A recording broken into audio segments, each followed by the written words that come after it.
Hi, everyone.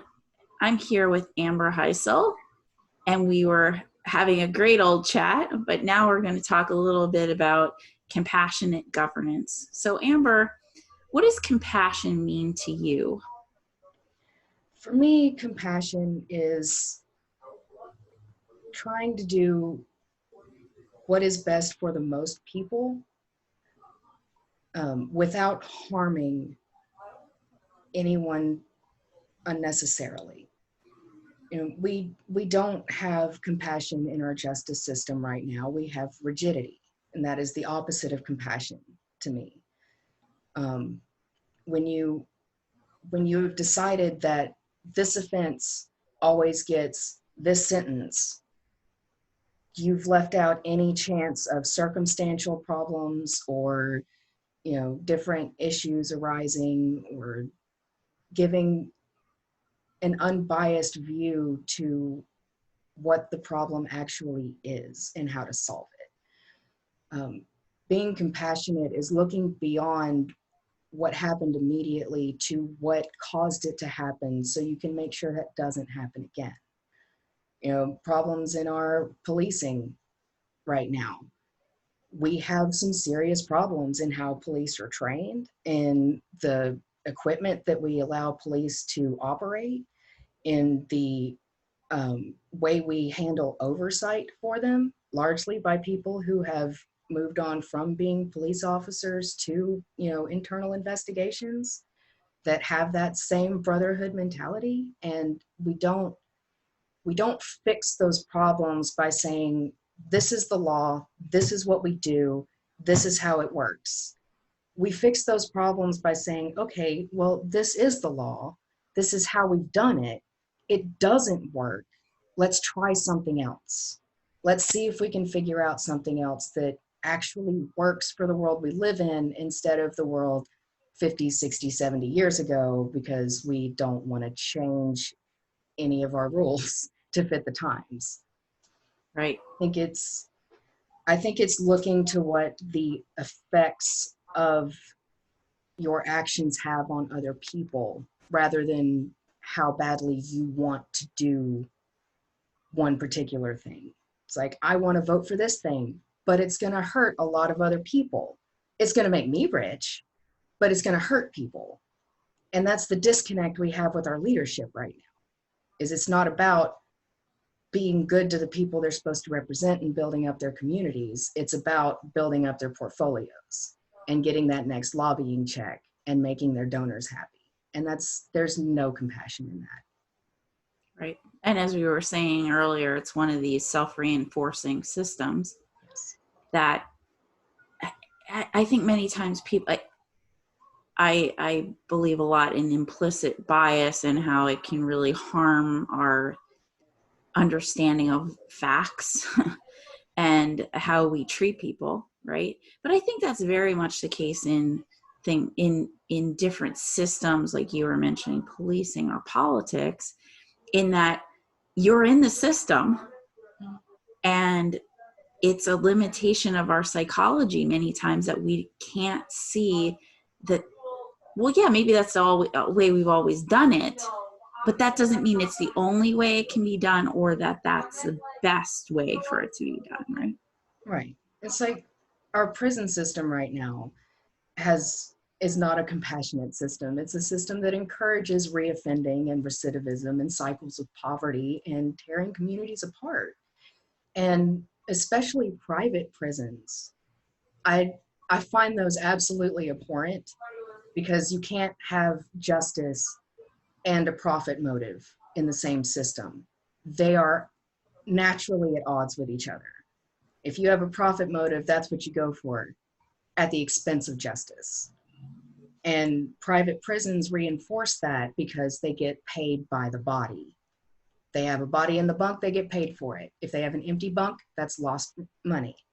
Cut money on food, cut money on programs, cut money on, having guards that are actually trained to handle these people, instead of just beating them with like sticks and rubber bullets. Right. These are human people, and we treat them like, you know, livestock. worse than livestock in some cases. Right. And the people who are working directly in the prisons also have like an heavy stress level, you know, and to your point, if you're not properly trained to how to handle it, and you don't have the resources to handle people, and you're purposely putting people who obviously weren't in a great place when they walk through the doors into a highly stressful situation where they're not maybe getting the proper food or programs or whatever issue caused them to come through the doors in the first place addressed. I mean, this is a pressure cooker, right? Yep. And that's what we see in a lot of areas of society with the pandemic. We're putting everybody into a pressure cooker. And if you're privileged enough or have enough wealth, there's always ways out. There's ways to escape. But Yes. the lower we are with resources, privilege, and what have you, the the less our ability to break out from that. And that's where, you know, compassionate governance and looking at how we can treat the whole holistically well, and what's the actual outcome of doing this, right? Like, Yes. you know, Compassion in America, we talk about we the people a lot. You know, it's our privilege to vote and choose our government, but it's also our responsibility, and we should be holding our government employees, meaning those that we vote for, in addition to the ones that they pick. Yes. How do we hold those people accountable? And you know, so that's our responsibility as we the people. And boy, we could talk for, you know, another 3 hours about civics and understanding our responsibility and how to hold people accountable. So Amber, what led you to take the Compassionate America pledge? Um, when I received the email regarding it, I looked into the website and I looked into the different stances that, you know, Compassion America takes and the way it approaches how to legislate and how to change problems we have in our government. And I agreed wholeheartedly because we don't approach most of our country's problems from a place of compassion. It's from a place of do what you're supposed to because we said so. And that's not even a good way to parent your own kids. Why would you run a country that way? That's not that's not how people work in general.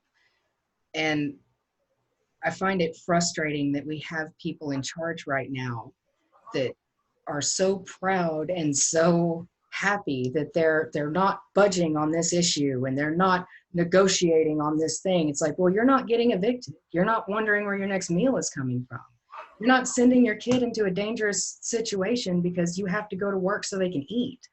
You know, they're so far removed from the problems of the societies they're meant to govern that they cannot govern effectively anymore. And the power that they have is the power that we've given them. So we can take it away if we just come together and say, this is enough. Right. And that's the platform that we're trying to develop, is to bring people together and to talk about the common ground, because there is a lot of it. We just don't talk about those things, right? Because the flashier issues are the I won't budge on this, whatever my one issue is. And sadly, we're leaving a lot of people behind.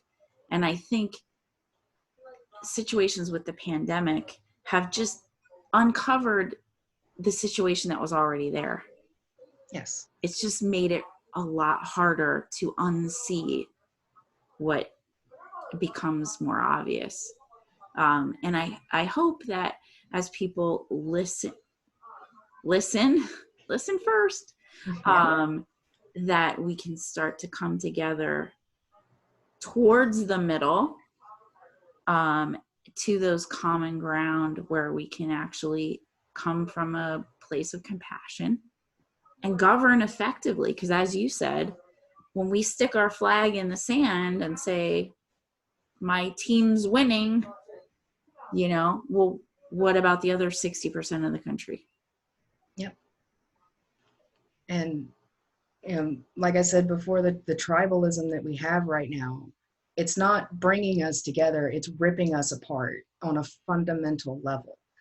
And it's gotten so ingrained in our society that you have this side and you have this side, and you pick a side or you're part of the problem. And you have so many people in the middle that are just saying, how about we just fix the problems we have in front of us? Why does this have to, it doesn't have to be political that our roads need to be fixed. It doesn't have to be political that people need health care. But we make it this way because helping people is a political stance now. And that doesn't make any sense to me from a point of responsible governance. It is not responsible. And like you and I were talking about earlier, it has become that things that never were political suddenly are political. And I think that speaks more to the status quo, like you were saying, well, you have to do things this way because we said that that's the way we have to do things. And because we've always done it this way, which, as a technologist is my most hated phrase when people say, but we've always done it this way. I'm like, and how's that working out for you? It doesn't make it right. At one point in our history, we had always had slaves. At one point in our history, we had always chased out indigenous people. At one point in our history, we burned people at the stake because we thought they were witches. That doesn't make it okay that we've always done it that way. If we can't grow and evolve, then we can't address these issues. We haven't grown up as a country. We're in our adolescence, and we're in that rebellious teenager phase where it's like, what I want is what I want, and if I don't want it, that means I can't do it. And it's just, we need adults, we need grown-ups, people in there that'll say, no, you can't have what you want, even though you really want it, because it's harmful to other people. So you're just going to have to get over it and take no for an answer. But no one will do that. Right.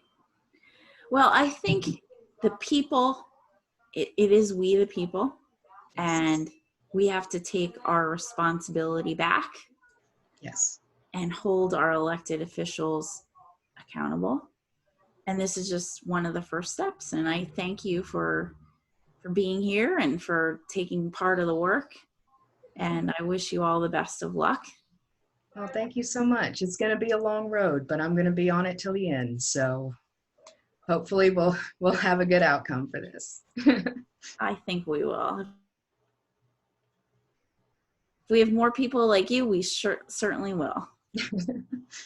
Well, we just have to realize that it's more about what we want individually and more about what is best for us as a collective society, and what does the least amount of harm while doing the most amount of good.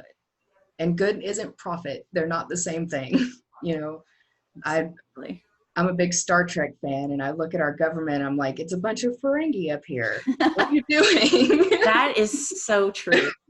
So those of you out there that like Amber and I love Star Trek, think about that for a second. Do you want to live in the Ferengi world? Because I don't. It's like we shift back and forth between Ferengi and Klingon. It's like we either want profit or war, and we stop. We don't need either of those anymore. Neither of those are getting us where we need to be. Yeah. Obviously.